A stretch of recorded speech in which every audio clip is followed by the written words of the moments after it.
Newsflash. We don't want an internationalist country. We don't want world banks, globalization of our economy, a country with no border and no identity. You are not allowed to change the identity of this country. Americans want a nation state. Our country, with a history of freedom, is combined with a history of responsibility. And yet our proud history, even our money, is being rewritten to accommodate a new worldview.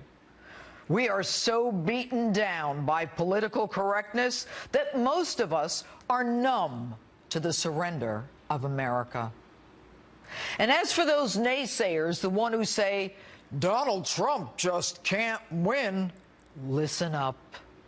Those naysayers in England got it all wrong, didn't they? Prime Minister Cameron got it all wrong. You know, the one who criticized Donald Trump for his temporary ban on Muslims. And now Cameron's out. Obama, too, got it all wrong, jetting to England as if he were the world's dictator, telling the Brits what's good for them.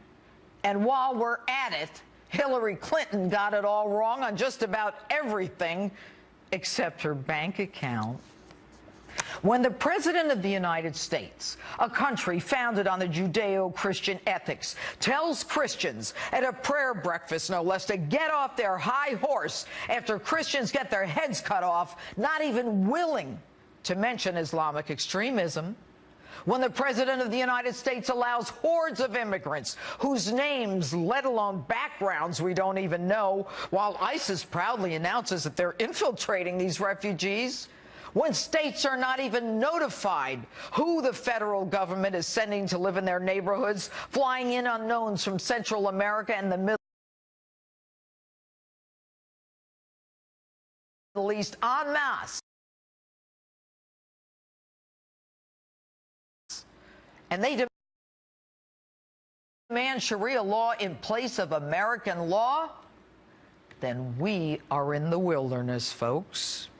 And I don't want to hear that Americans need to be more humble, that we need more humility, that my free speech needs to be tamped down so as not to offend another's religion. Nowhere does our Constitution say we cannot say something about another's religion. Nowhere does our Constitution say we cannot say anything that offends others. And by the way, where does it say I can't have a gun? Do not use our Constitution against us while you use the same Constitution to shield those who violate our laws, showering them with all the rights and benefits, but none of the responsibilities. When our president's first response to an American getting his head cut off is to show up in a golf cart and then keep on golfing, when he is and his attorney general's response to Americans being killed by Muslim terrorists is to stand up for Muslims, then it's time to take our country back. And don't tell me that to not take these people in is not who we are. I know who we are. My grandfather was a part of the greatest generation that stormed that beach in Normandy. My dad saw the plume in Nagasaki and later died early because of it. No, you don't preach to me.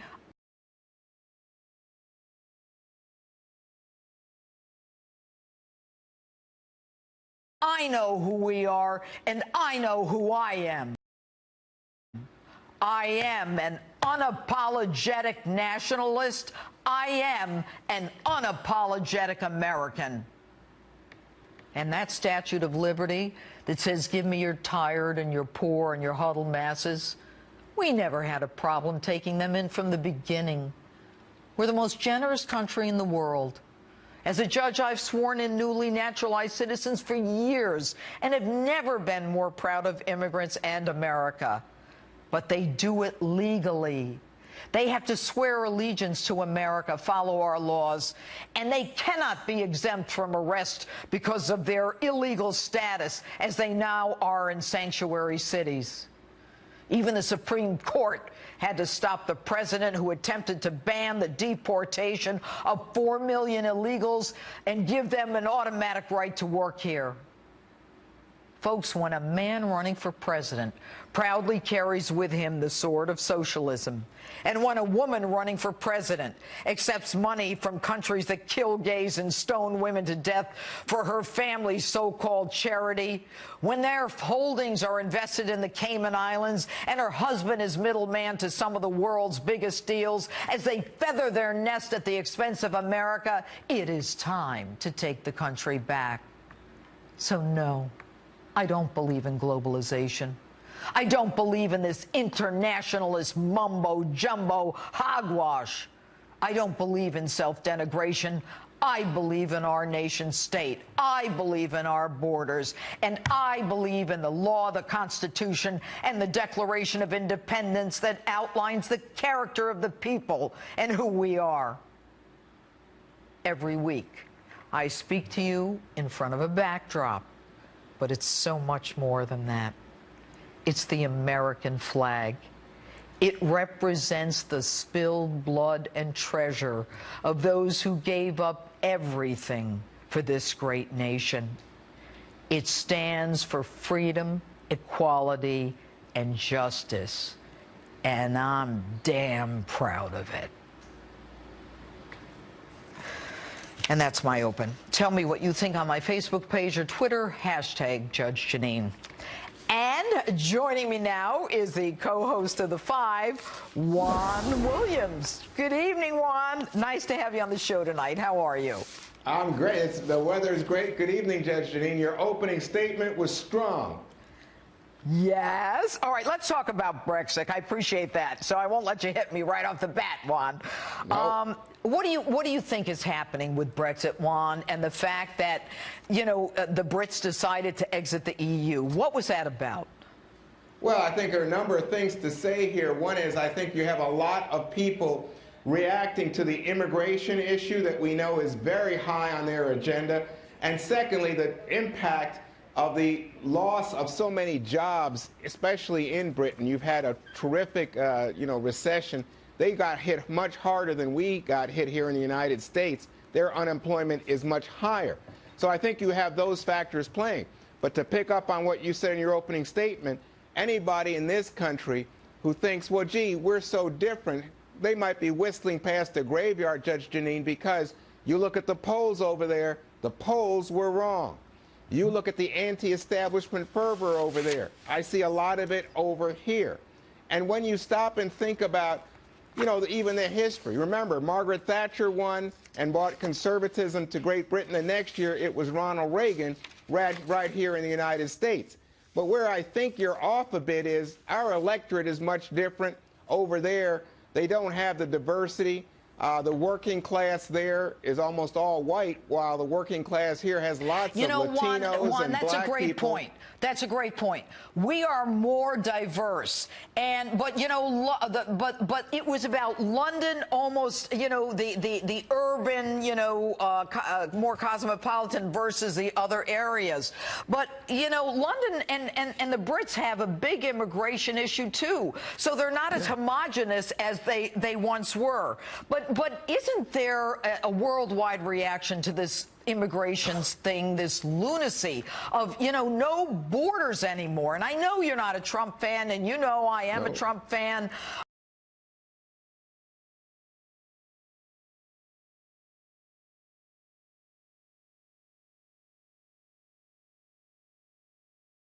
But, he has hit a chord that I don't believe Hillary Clinton can ever hit.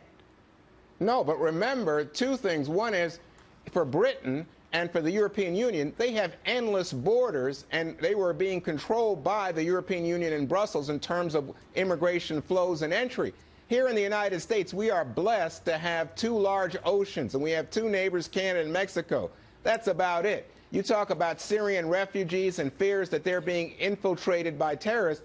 Germany's taken in millions. We've taken in less than 10,000. I don't even think 2,000 at this juncture. I think now they're not talking about 500% more. But look, Juan, you admit that we're flying them in. We are flying them into states around the country and not giving those states notice. I mean, there is a war going on between some of the in Congress who have no say with any of these refugee programs or bringing them in. We don't know who they are. Well, of course we know who they are. They have to go through a strict screening. And let's take the Syrian refugees, for example. It's 2 years, Judge Jeanine, before they can come anywhere near these shores. So we do know who's coming. But I think, to your point, you look at what happened down in Orlando or San Bernardino. Those people were born in the United States. What we don't know, what we can't control is the kind of poisonous ideology. Because I'm coming up against a break, Juan. Here's the thing. The head of the FBI said, if we've got no database to match them to, and if they're good and they say, I'm not a terrorist, we let them in. Let's stop kidding each other. I mean, there is this naivete that we have, Juan. No. Look, you screen people, you go back, you talk to neighbors, you look at their work histories, you look at their educational. You're going to go back to Syria? You're going to call Assad and say, hey, did they kill anybody lately? Come on, Juan. It's good to have you on the show, Juan. Thank you. My pleasure, Judge. Good to be with you. Another bad week for Hillary Clinton as we learned that the presumptive Democratic presidential nominee failed to hand over a key email to the State Department. Ain't that shocking? With me now is American Center for Law and Justice Chief Counsel, my friend Jay Sekulow. Hey, Jay, how are you? Hey, Judge. How are you? So good. Everybody's fed up with the email thing, but every week there's something coming in that contradicts something else that she said. Tell us about the significance of the particular email that was the bad news for Hillary this week. Well, and this was because the narrative that Secretary Clinton has given since the beginning of this scandal when it first erupted was that she never received emails that were marked classified. They may have been marked classified after the fact, she said, but she had no knowledge of that. Well, it turns out, of course, that there were emails received that were marked, in fact, classified. So what has happened is the narrative that she started from the outset has been consistently proved to be incorrect. And again, you know, Judge, you and I talked about this the other day. And the fact is, the Inspector General's report is the indictment. If there was going to be an indictment, it would be the Inspector General's report, which really destroys the entire narrative, including the narrative that she relied on legal counsel from the State Department, their lawyers. She did not. The lawyers said they didn't know anything about this until it was in the media. So that, I think it's showing the depth of the inconsistencies. But the problem, of course, is will the FBI make the recommendation, but then will the and you know my thoughts on that because she emailed the president on this unsecure server, classified information. The president is complicit. Her first witness is, for the defense, is Barack Obama. We would have a constitutional crisis. There's no way they're going to indict her for that. I think it's the foundation they can get her on. But let me ask you about this. You know, she is so secret. If the FBI can show through its forensic analysis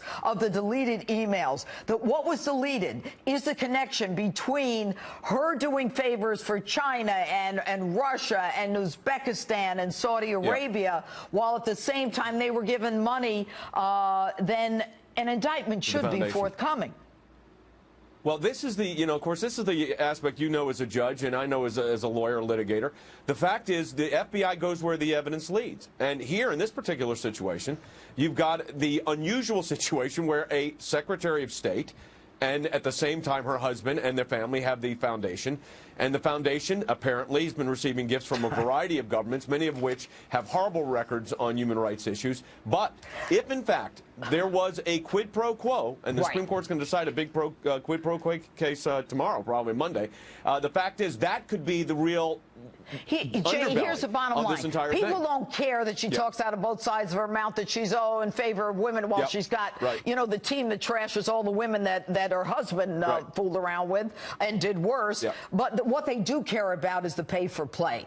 If they were making money at the expense of Americans and our interest, if Russia has 20% of our uranium because Bill Clinton, as a middleman, was able to cut a deal with Canada and Uzbekistan, where a guy over there was actually indicted for the deal himself, then, then I think shame on them if they don't do it.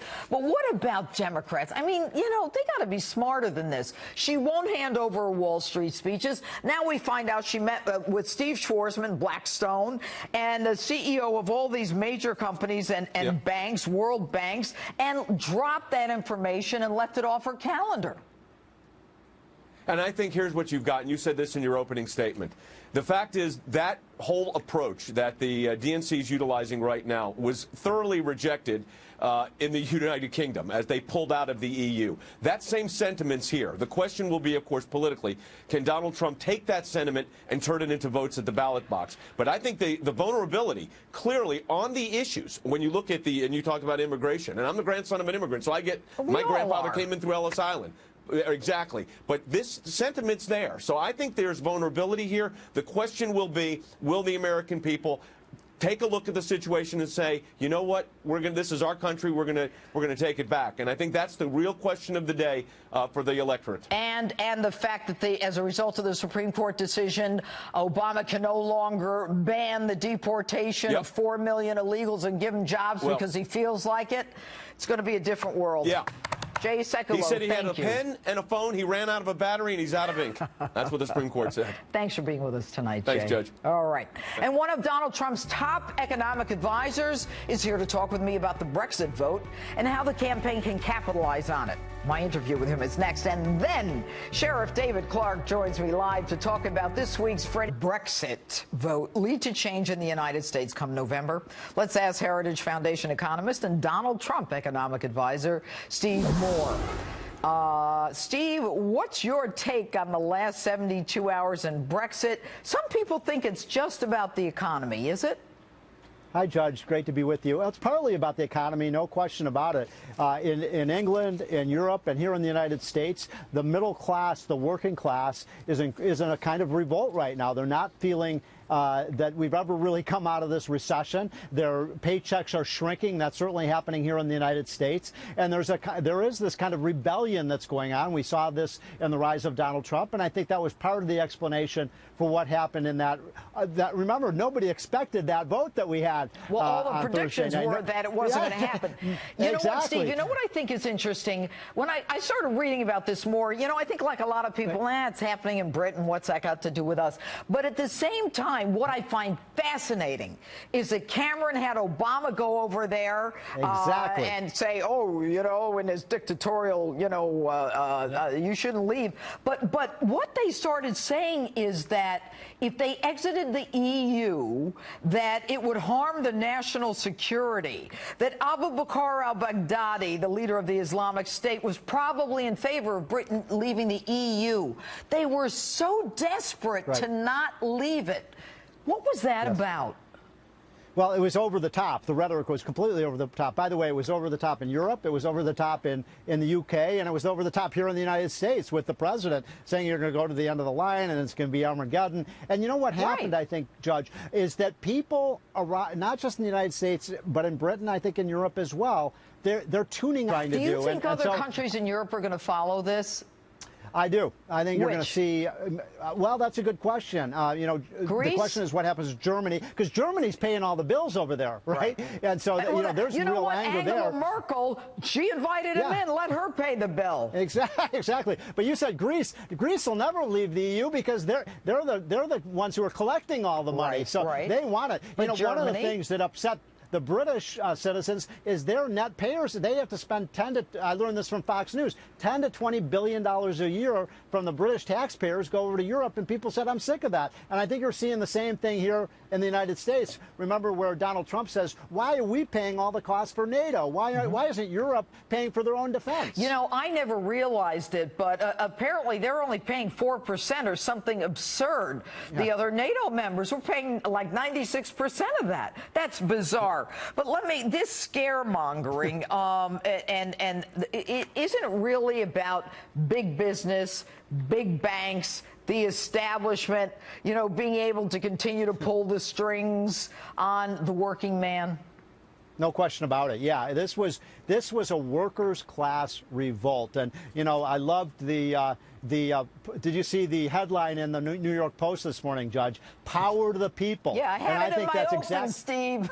I know. Well, it was fantastic. And I think, we're seeing the same dynamics happening here, where I saw it in the Republican primaries, where a lot of the Republican voters, they just didn't believe what these professional politicians were saying. They've been lied to. They think Washington is corrupt. By the way, I'll just give you one amazing statistic. 3 of the 5 wealthiest counties in America are in Washington, D.C. Now, how did that that happen, Judge? We don't produce anything in Washington. All we do is have lawyers and politicians, and yet we get all the money. All right, Steve Moore, thanks so much for being with us tonight. See you soon. All right. Street Justice takes on the congressional sit-in, and that's ahead. But next, the historic vote in England and the new details in the Clinton investigation. I'm talking about all of it and the impact of the race for president with my political pen. This very busy news night.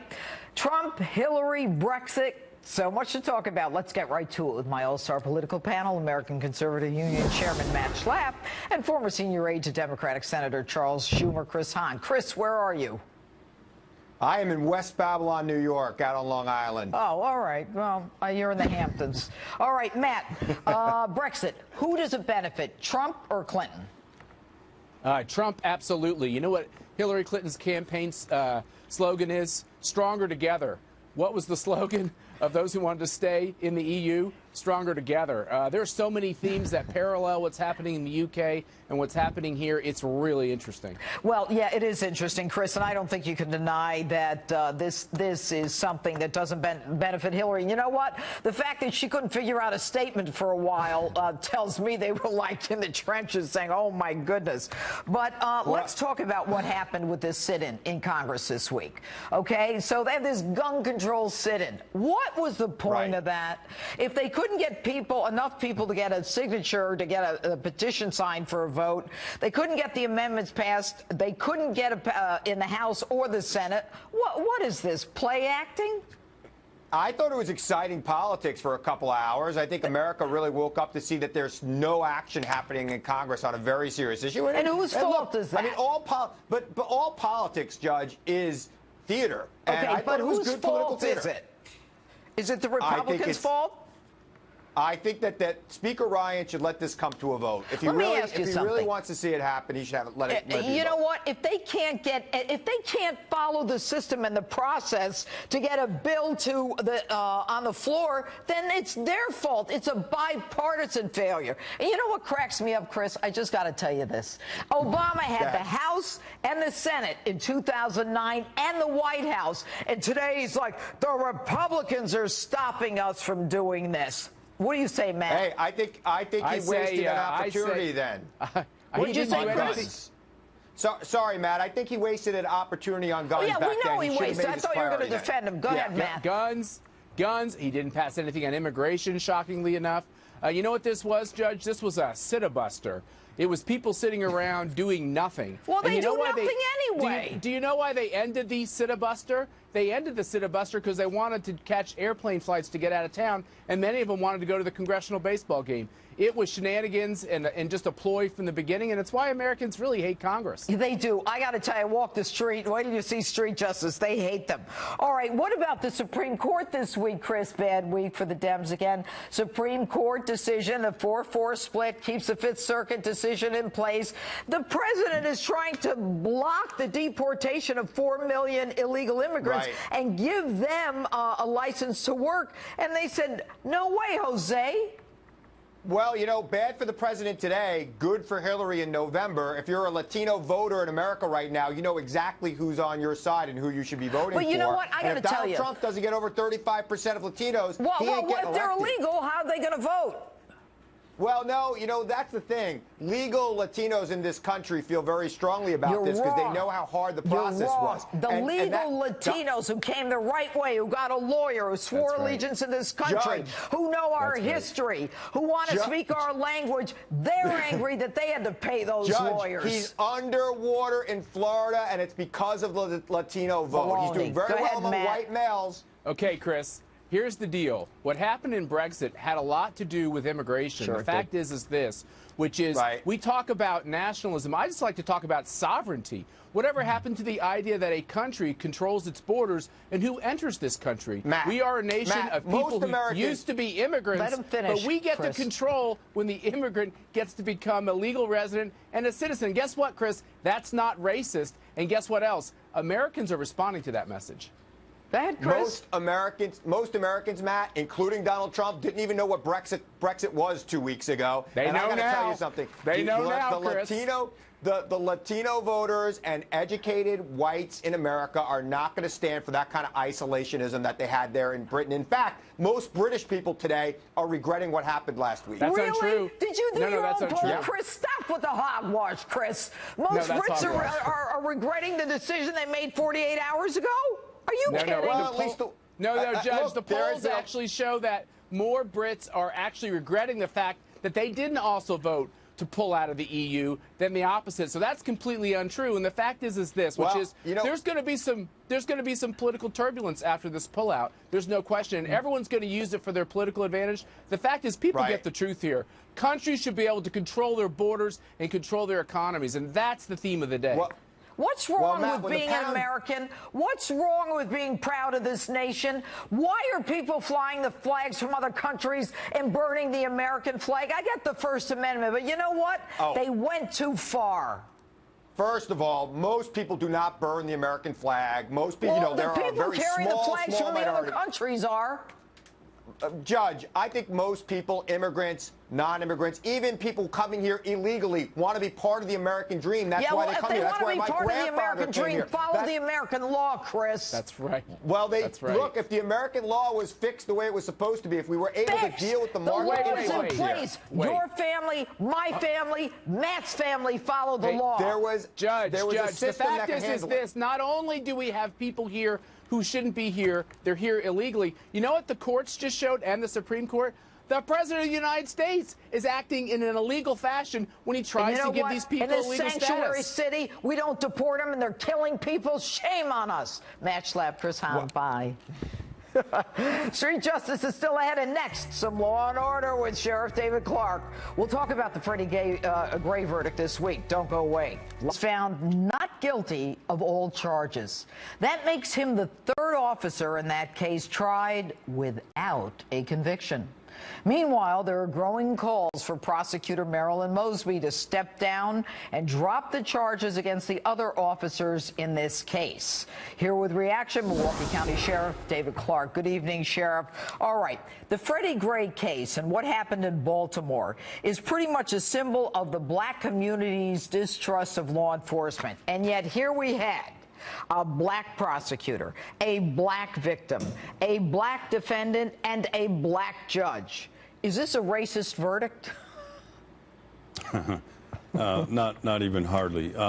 Judge, look, this woman, Marilyn Mosby, is drowning in her own incompetency.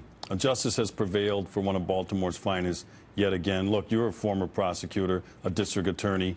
You never would have charged this case. You were a judge. You sat and heard these types of cases. You would have dismissed this too. Keep in mind that Marilyn Mosby, before she became the state's attorney in that county in Baltimore, has never charged or prosecuted a homicide case. That's right. She does not know anything that goes into this. I investigated homicides. The woman was an insurance lawyer. Did you know that, David? Right. She was an insurance lawyer. And within 24 hours of getting the autopsy report, she says, it's a homicide, we're going to indict. And then she says, I hear your call, as if she's the queen who's going to come out and calm the masses. What's going on in this woman's head? Well, she weaponized the prosecutor's office there looking for a political end. She went on a witch hunt looking to hang one of Baltimore's finest for something that they did not do. I've investigated a lot of homicides myself. I've taken them in for charging. If you were the prosecutor in this, I would have said, Madam District Attorney, we don't have anything here other than a horrible tragedy. There's no criminal intent on anybody's part, and you would have done the right thing. I think right now, Marilyn Mosby is going to have to dig down and find the moral courage to do the right thing here. She continues to put up this facade, and the good people in the city of Baltimore have to relive and have this wound open and relive this horrible tragedy over and over and over again because of her incompetence. She promised something she cannot deliver. It's time to let the city of Baltimore put this ugly chapter behind her and let them move forward. I'm asking the Attorney General of the state of Maryland to move in, take this case over, go into a court, ask that these charges be dismissed, and end this horrible nightmare. You know what's interesting, Chief, is Sheriff, I should say, is the fact that when they were put to the test of proving the evidence of this depraved heart murder, they couldn't even prove anything with how many minutes of video they had. The defendant who was in the van, another prisoner, said, nah, everything was fine. And, you know, the guy, there were two minimal infractions, one that involved a wider turn than it should have been, which would have been, according to, you know, the defense, the G-force would have benefited the victim in the case. I mean, does the woman not know how to prove a case? No, she doesn't, because she should have never charged this case. Look, she made this decision even before the investigation was completed by the Baltimore Police Department. That's why I said she was engaging in political chicanery with the law here.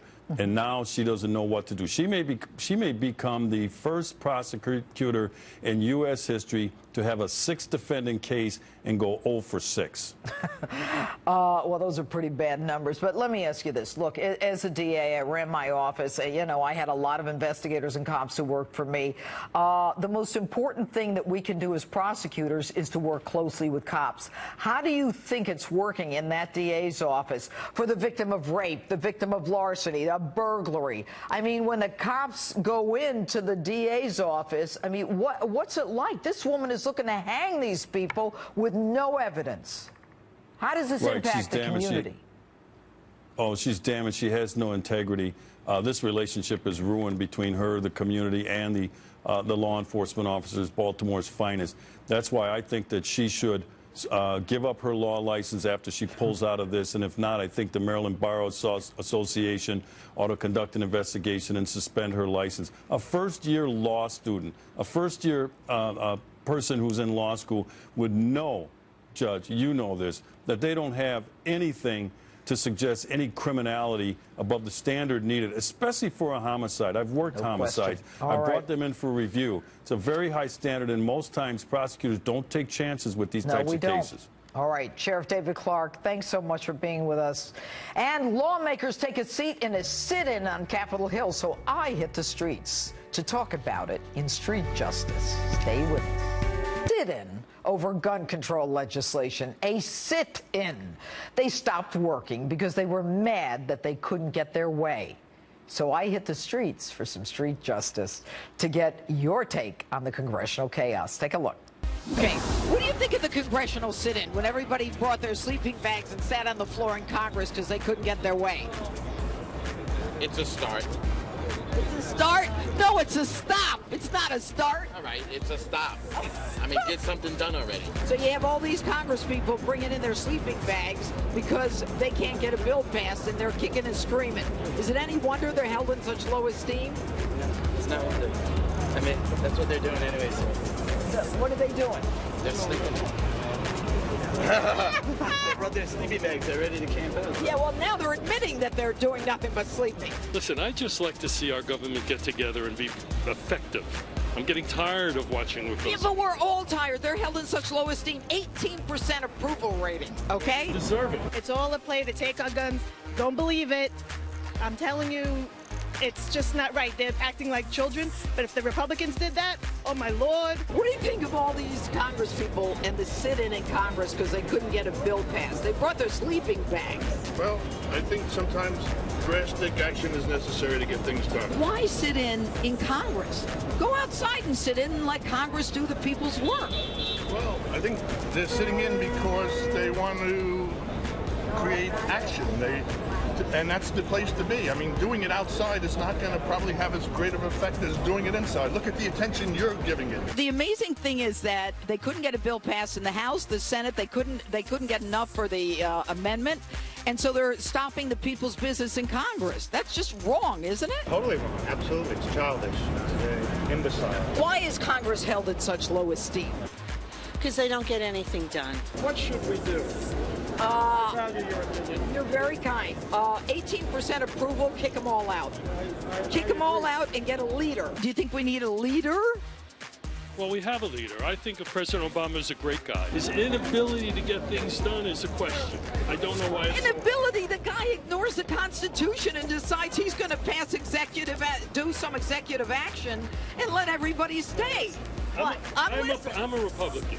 I'm a businessman and I'm a Republican. What's wrong with you? There were 2 laws proposed by Republicans and 2 laws proposed by the Democrats. Right. So if each person rejects the other side's proposals, then that's why nothing's getting done. So you say in the drafting.